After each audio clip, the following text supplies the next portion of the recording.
Velkommen til min YouTube-kanal. Det her det bliver sådan her, hvor jeg også viser jer lidt opstartsfasen, og også bare generelt, når jeg er i gang med alt det her med virksomheden og så videre, og min op- og nedtur. Jeg filmer lidt for langt frem i fremtiden, fordi jeg tror, jeg glemte den intro. Men jo, det her, det er første episode af en opstart af en virksomhed. Jeg ved ikke, hvad jeg skal kalde YouTube-serien, hvis det bliver en serie overhovedet, eller om det bare bliver nogle videoer, der kommer en gang i måneden, eller sådan noget lignende. Ja, og det er en forventning, at jeg forventer måske, at der kommer en video hver måned. Det kan godt være, at det kommer altså sådan, måske hver halvanden måned, ikke? Det kommer an på, hvor meget jeg får filmet, hvor meget tid jeg har. Men jeg tænker i starten, at det bliver hver måned. Ja, forvent måske en video om måneden, og ikke meget mere end det. Så må vi se, hvad der sker. Hygge jer. Ja, så må vi se, om det her nogensinde kommer på internettet. Ja, jeg har lige været til et møde, efter jeg har trænet.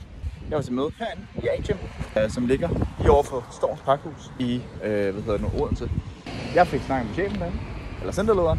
Fra den 1. juli, så vil jeg være persontræner derinde. Så ja, det glæder jeg mig til. Det skal nok blive sindssygt. Det bliver fedt. Lad os se, hvad der sker. En ting, jeg ikke fik nævnt, det er jo også sådan set, at ja, jeg bliver persontræner i A-Gym. Men det her, det er måske også startskuddet på en YouTube-serie, som jeg kører. Jeg har altid elsket YouTube, har altid hadet Instagram og TikTok og sådan noget, for jeg synes, det er... Ja, jeg prøver selv at skrue ned for det. Men, og jeg har mange meninger omkring det. Men jeg synes, YouTube, det har jeg altid haft glæde af, siden jeg var 13, tror jeg. Har jeg altid haft glæde af YouTube, og jeg kunne godt tænke mig at prøve at gøre lidt det samme.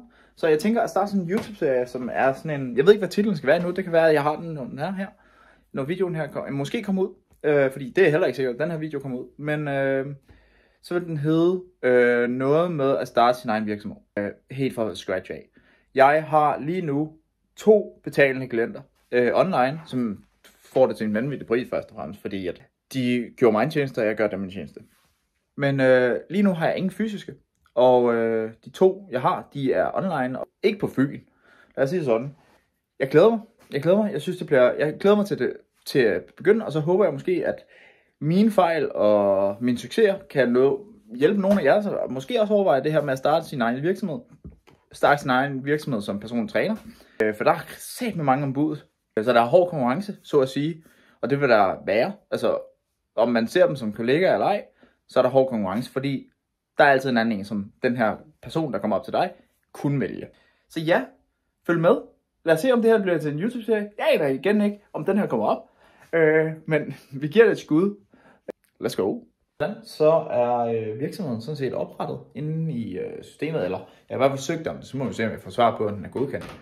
Jeg tænker, at den er. Ja, og i dag er den 3. juni, så jeg har også i dag været nede i centret igen og få taget billeder. Det er så også blevet postet på Instagram, kan jeg se. Og jeg har delt det selvfølgelig. Så nu er det jo sådan set lidt officielt, at virksomheden er oppe at køre. Lidt crazy. Er lidt klar i hovedet og så videre, så det er fedt nok. Man tænker jo egentlig, når man starter en virksomhed, der er rigtig meget, man skal. Og jo, det er også rigtigt, men lige nu så er jeg så meget i startfasen, at jeg faktisk ikke ved, hvad jeg skal lige her nu. Ting, jeg skal gøre, det er at planlægge dage, hvor jeg skal lave content. Hvad for noget slags content, jeg skal lave. Så skal jeg også redigere noget, for jeg har nogle videoer, som jeg aldrig har fået op på internettet, som jeg kan redigere på en eller anden måde. Så det skal jeg også bare bruge noget tid på nu, inden jeg skal ud og give noget kanal til en kammerat. Og så, ja, altså sådan, det er fedt nok, at nu har jeg officielt søgt om at blive en virksomhed og alt det her. Jeg glæder mig sgu til rejsen, men der er jo selvfølgelig også den der med, ja, hvad fanden skal man gøre? Altså, hvad skal jeg nu? Der er ikke så meget lige nu, fordi jeg har de 2 klienter, jeg har. Så har jeg lige skrevet til en, jo, det gjorde jeg så i tidligere. Jeg skrev til en gammel klient, og så, som jeg havde i Pure Gym dengang. Han er sådan, ja, let's go. Så ham skal jeg snakke med i løbet af måneden, regner jeg med. Der er sådan lidt, jeg ved ikke, hvad man skal lave lige nu. Jeg er sådan lidt den der newbie der, jeg ved ikke, hvad jeg skal lave. Så jeg tror, jeg vil lave noget redigering af videoer, så jeg har noget content til at kunne poste, og så skal jeg øve mig i at poste lidt oftere. Og vide, hvordan jeg skal gøre det. Så ja. Yeah.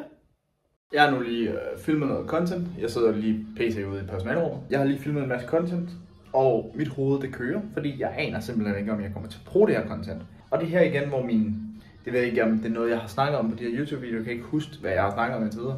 Vi er på den 9. juni, så jeg kan ikke engang huske, hvornår filmen det. Det her, hvor min hjerne, den går sådan lidt krasat. Den er meget sådan, skal jeg bruge det, skal jeg ikke bruge det.